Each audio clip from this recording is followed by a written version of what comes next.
Hey everyone, and welcome back to my channel, What the Beck. Today I'm basically just going to be showing you how I did this cool little collage based cover page, I guess, for my month in my planner. I had said in a previous video that I wanted to do more plan with me style videos, but I'm not as into filming my process of doing my weeklies as much, so I thought it might be fun to do the collage video every once in a while. Ignore me struggling with this tape dispenser. I could not get it to work, so yeah, we're gonna ignore that.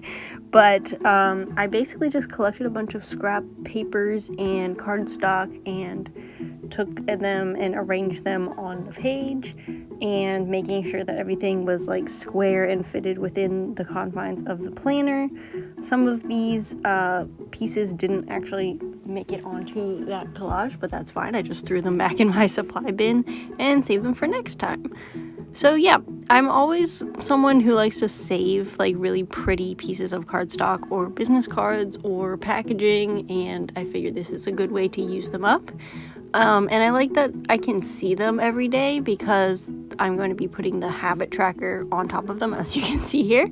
And this I just made on Google Sheets and printed it. That way I don't have to worry about writing a new one every single month.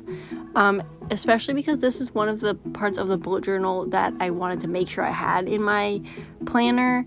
I made sure that I could easily print it off so I don't have to hand draw it every time, because I think if I had to do that at this point in time, I would not end up using the habit tracker. I did notice that having it, because I started using my planner more recently in like December, and without having the habit tracker, like I would get my tasks done, but I'm not very good at the whole doing the same things every day that you need to do thing. So this time I figured I'll just put the habit tracker in the planner, and that seems to be working pretty well for me. It also gives me a chance to use some of my cooler like die cut stickers, and you can see here I have one of April the Spaniel, who is a furry creator, one of my friends, and I couldn't fit her on this page, but I was able to fit her on the next page, which you'll see in a little bit. But I'm just kind of going through my sticker collection and seeing which ones I have that could go with the color theme, and obviously for this month I went with pink. I was considering doing a different color, but I just couldn't not, because the last month was blue and I wanted to do pink last month, but I was like, I'll save it for this month. So February is gonna be pink. Next month, I'm not even sure what I'm going to do. I don't know that I want to do green. I might do yellow, but we'll see.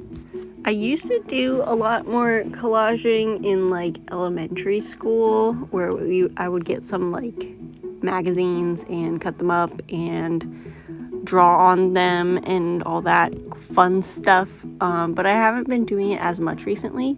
So this is a nice way to get to do like a micro-dosing of collaging, I guess.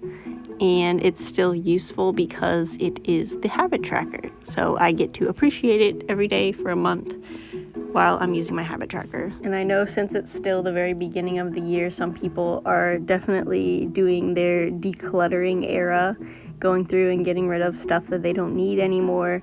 And my mom and I are both, I wouldn't say victims, but we're both people that tend to keep stuff.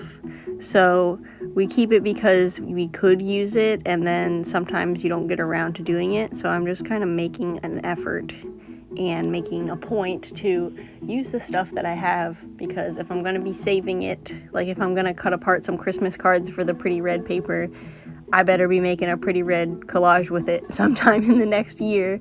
Otherwise there's no point in me keeping it. And that generally is like the big goal for this year for me. I want to make sure I'm using my supplies, and if there's anything in general that's been sitting around for a while, then I want to get it used up or sold or donated or turned into something else that someone else will enjoy. With that being said, I wanted to take a second to just kind of challenge you to think about your stash and what kind of craft supplies you have.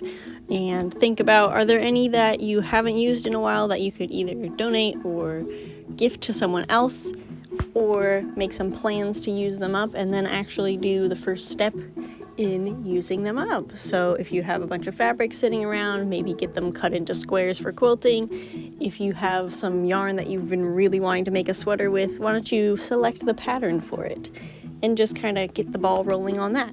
It's usually the very first step that's the hardest, but once you get that done, your excitement will go up and you'll want to continue working on your project, and next thing you know, it'll be done. Anyways, I hope you enjoyed this video. Let me know if you want to see more of these collage style videos, and if you like the other plan with me's, let me know, because I'm not averse to filming them. I just thought this was a fun concept and I wanted to show you. Okay, bye!